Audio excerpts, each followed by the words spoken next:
The night was colder than usual, the kind of cold that creeps into your bones and refuses to leave.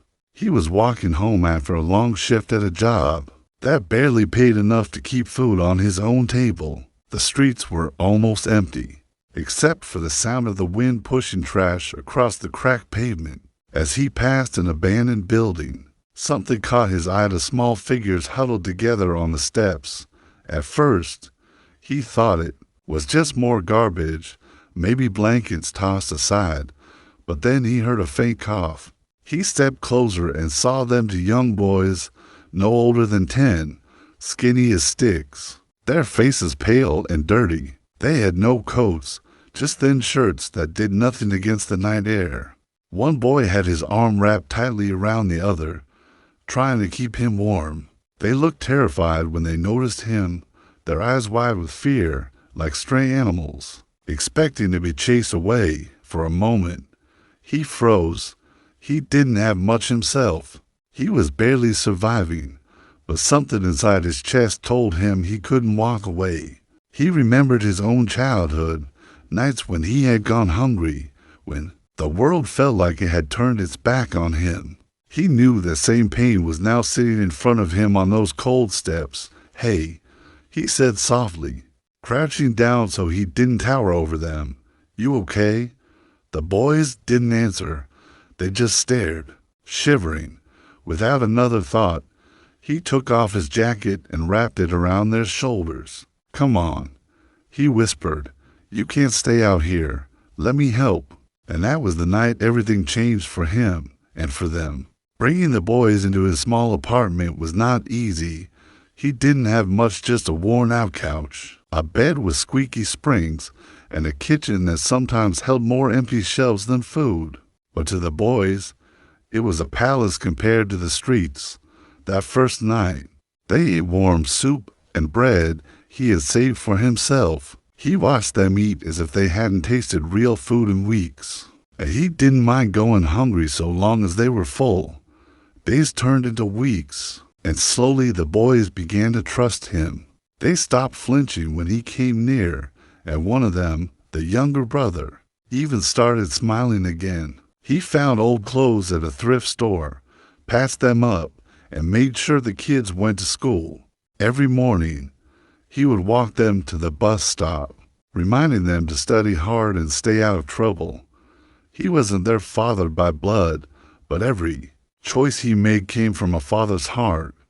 There were struggles, some nights, bills stacked higher than he could handle, and there were moments when he wondered if he had taken on more than he could bear. But whenever he thought about giving up, he saw the boys sleeping peacefully under the roof he provided, and it gave him strength. He told himself, "If I can keep them safe, that's enough." The boys, in return, grew to love him as more than a caretaker. To them, he was family, the man who gave them hope when the world turned cold. In their eyes, he wasn't just a stranger who took them in. He was the only father they had ever known, and he carried that responsibility with pride. For years, life settled into a fragile rhythm. He worked hard, the boys grew stronger, and the little home they shared began to feel steady. But the world has a cruel way of testing those who have the least. One evening, as he walked back from work, flashing red and blue lights filled the street.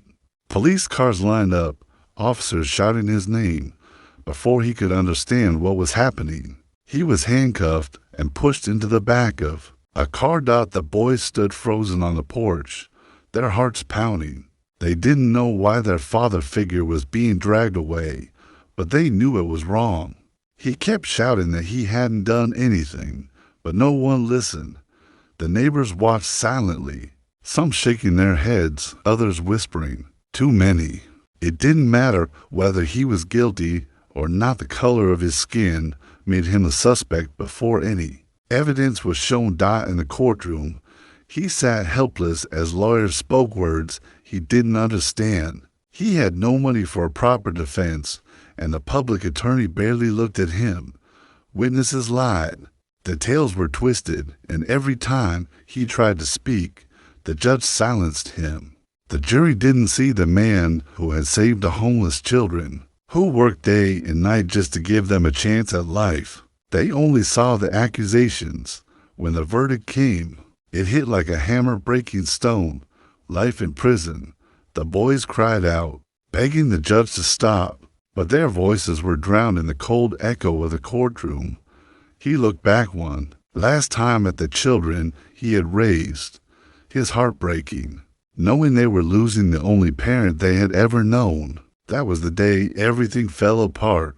Time moved slowly inside prison walls, but outside, the boys were growing into men. At first, they felt powerless. They were just children, watching the man who had saved them disappear into a system that seemed unbreakable. But as the years passed, his lessons echoed in their minds: work hard, stay kind, never give up. They carried those words like armor, pushing themselves through school and into careers where they could make a difference. As adults, they began digging into the case that had stolen his life. They requested old records, studied court transcripts, and spoke to anyone who might still remember. What they discovered shattered them. The evidence was thin, the testimony flawed, and the trial had been rushed. The man who had saved them had been condemned by prejudice more than proof.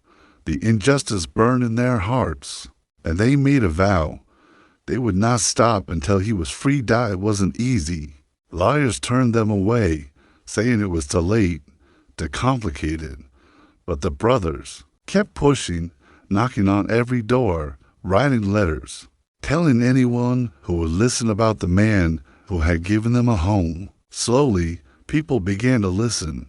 A new lawyer agreed to take the case, and with fresh eyes, he saw what had been hidden all along. This man had been wrongfully convicted. For nearly 2 decades, the brothers carried this mission, fueled by love and gratitude. They weren't just fighting for justice.